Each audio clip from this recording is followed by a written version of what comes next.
Hello and welcome to this episode of The Quest for Happiness. My name is Kristen Jensen and this is my vlog to talk about my journey away from depression, away from anxiety, and getting rid of fibromyalgia. Yep, I absolutely did it and you can too.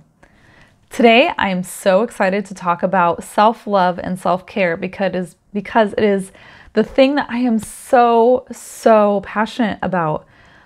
I could have never began my journey away from depression and anxiety without loving myself.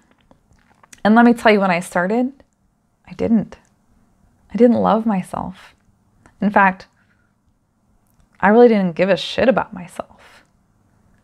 I did so much for my partner at the time.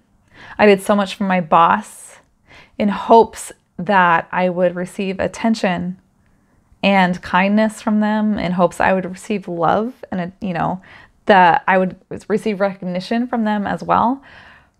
But I wasn't doing anything for myself. I wasn't doing any of those things for myself. In fact, I was ignoring myself and I was ignoring my needs and I was ignoring what my heart was telling me. And so once I stepped away from that, once I said, nope, I'm going to start paying attention to myself. I'm going to figure out how to pay attention to myself. I'm going to figure out how to take care of myself. Well, things started falling in line. 100% things started falling in line because the message that I was sending to the universe and to my own heart when I wasn't paying attention to myself was that I wasn't worth paying attention to, that I wasn't worth care, that I wasn't worth love, because I wasn't even doing it for myself. So why would the universe send me more of that? In fact, the universe was like, oh, she is pretty much ignoring herself, so we're going to send her more of people that ignore her because that's what she wants and that's what she likes. That's what she is focused on, right? And so I do believe that the universe is essentially like a big repeater, right? And the more that we focus on, the more of those things come into our lives. So if you start focusing on loving yourself, if you start focusing on really caring for yourself, then that's going to send a message to the universe that you are worth loving and taking care of. Now, like I said a few minutes ago, I was in a space where in meditation, I was sitting just by myself on my bed, and I think I was reading a passage out of a book. I can't tell you when or where or what, but I asked myself the question, do I love myself? And the answer was no. I didn't love myself. And so I was like, okay, I'm going to come at this from like a scientific perspective, like truly. I was like, why don't I love myself? Let's research this. Like just like doing that like high school or college paper. Let's figure it out. Okay, why? Why don't I love myself? And at the time, I think my answer, I was like, well, because I'm not smart and because I'm not very pretty and I'm not funny and like, and, right? And like, I had so many reasons, like I don't love myself because I'm not good enough. And I was like, wow, okay, that's a lot. That's a lot of baggage I was carrying around about my feelings. And so like, I just kept going deeper. Okay, why do I feel those things? And the deeper that I went, the more that I found that those feelings were like not true. Like they weren't truths. Like a lot of that was my ego, I think, trying to protect me, right? And I call it the inner mean girl, or like the inner mean person tries to protect us from hurt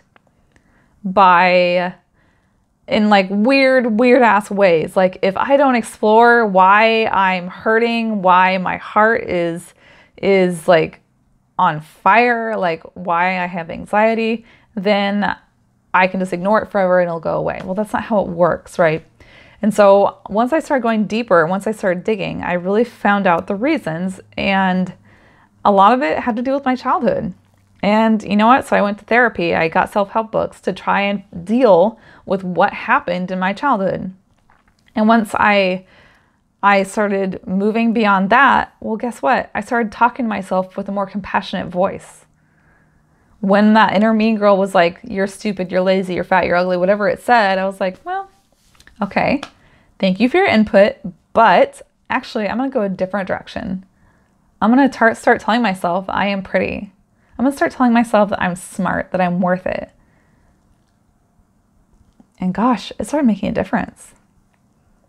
People started coming into my life that were genuinely interested in knowing about me, knowing about who I was, who wanted to be friends with me. Like literally just out of the blue, people would message me on Facebook and be like, hey, you are a friend of a friend of a friend, and I don't know, you just seemed really cool, so I thought I'd send you a message. Super weird, I know, but here I am. And I was like, no, this is awesome. Thank you. Who are you? You know, and I can't tell you how freeing it was to take little steps to start loving myself and like untangling these knots that were inside of me, and then seeing the immediate result or close to immediate result in the world outside of me.